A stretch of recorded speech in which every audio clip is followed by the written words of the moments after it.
Hola, ¿qué tal? Muy buenos días, tardes o noches. Mi nombre es Guadalupe Castillo y el día de hoy vengo a hablar sobre el tema de las novelas y enfocarme también en un libro que estuve leyendo que me pareció de lo más bonito y de lo más conmovedor, ya que es una novela que se titula Yo antes de ti y su narrativa es la ficción romántica. En esta novela se trata de una mujer que no es tan segura de sí misma, desconoce el nombre paradójico del cual se enamora y vive diversas aventuras con él.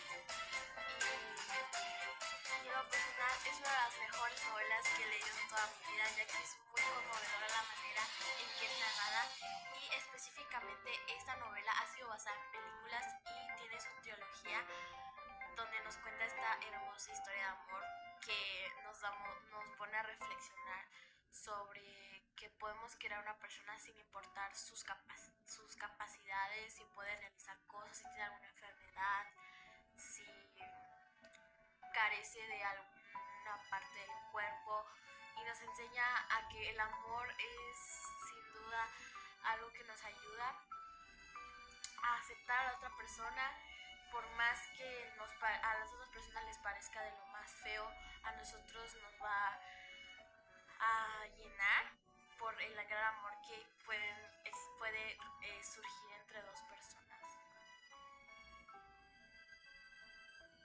Cambiando de tema, aparte de hablar sobre esta novela, quiero enfocarme en diversos puntos de las novelas, como sus géneros literarios, que en las novelas existen tres tipos: la lírica, la narrativa y la dramática.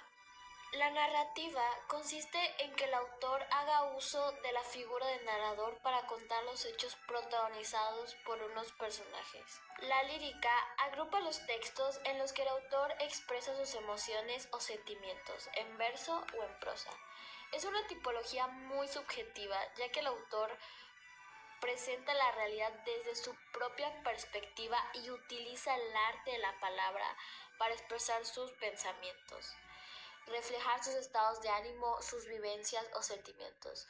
Por lo tanto, predomina el uso de la primera persona y por último, la dramática, que bien es conocido como género teatral y acoge obras de forma de diálogo con la intención de que sean representadas en un escenario. La estructura de la novela se divide en capítulos.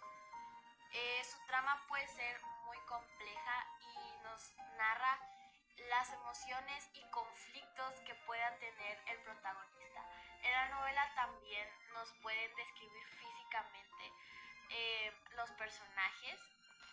También profundiza las emociones de los personajes, el protagonista, y muchas veces, como las novelas son narradas, pues el narrador nos especifica totalmente lo que siente el protagonista o el personaje secundario, y varias veces se utiliza en tercera persona, obviamente si es una novela narrada, o pues a veces en primera persona como una persona describiendo lo que vivió o lo que quiere transmitir hacia el lector.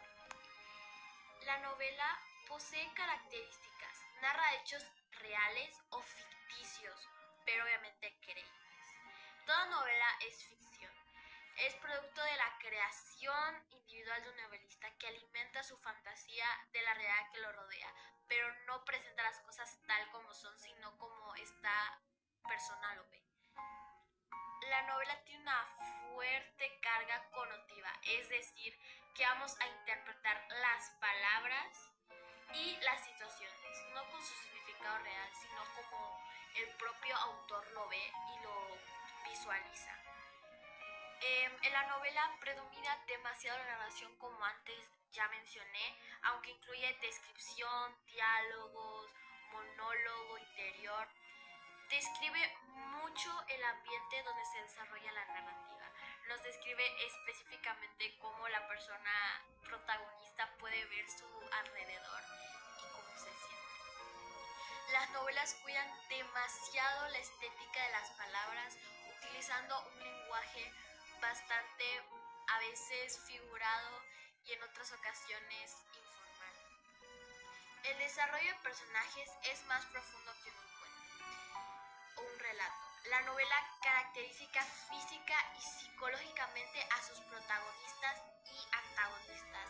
Esto quiere decir que los personajes deben ser descritos ya sea físicamente o psicológicamente, como ya he mencionado, y en algunos casos de las dos formas para dar mayor realice a las ideas que quiere pues dar y transmitir el autor hacia el lector, que eso crea un vínculo entre el lector y la historia que quiere darnos a conocer tal persona al mundo. Las novelas pueden tener el número de palabras entre 60.000 y 200.000, y en diferentes casos puede tener demasiadas, depende al autor y al género que nos quieran narrar una historia o nos quieran describir. A lo largo del tiempo, este enfoque en la literatura ha sido destacada por diversos autores, como Miguel de Cervantes, que escribió El Quijote, de la primera novela moderna de la historia. También Agatha Christie, nacida en el Reino Unido, que fue una mujer que escribió varias novelas como Muerte en el Nilo, 10 negritos y Testigo de cargo, que fue una inspiración para otros investigadores y para el cine. Paulo Coelho fue uno de los escritores más leídos del mundo, con más de 320 millones de libros vendidos en 170 países y traducciones en 88 lenguas. Solo El Alquimista, su obra más insigne, está en el podium de los best-sellers de la literatura contemporánea. Por medio de personajes que se buscan a sí mismos, el brasileño ha hecho de la identidad del bien y del mal todo un código literario. Su estilo se basa en la percepción de que el ser humano es bondadoso y solo debe seguir su camino para encontrar la perfección espiritual. Eso es todo por hoy. Podemos concluir que la novela posee diferentes características y que no es igual a un cuento o a un relato. También podemos saber que durante todos estos años la literatura se ha enfocado en las novelas y nos ha demostrado que autores destacados pueden dar una historia, depende a su perspectiva y cómo ven las diferentes cosas de la vida y sobre sus fantasías, ya que aunque no lo relatan como tal, nos enseñan diferentes cosas que vienen a su imaginación. Eso es todo. Muchas gracias por ver este videoblog y saber todo lo que conlleva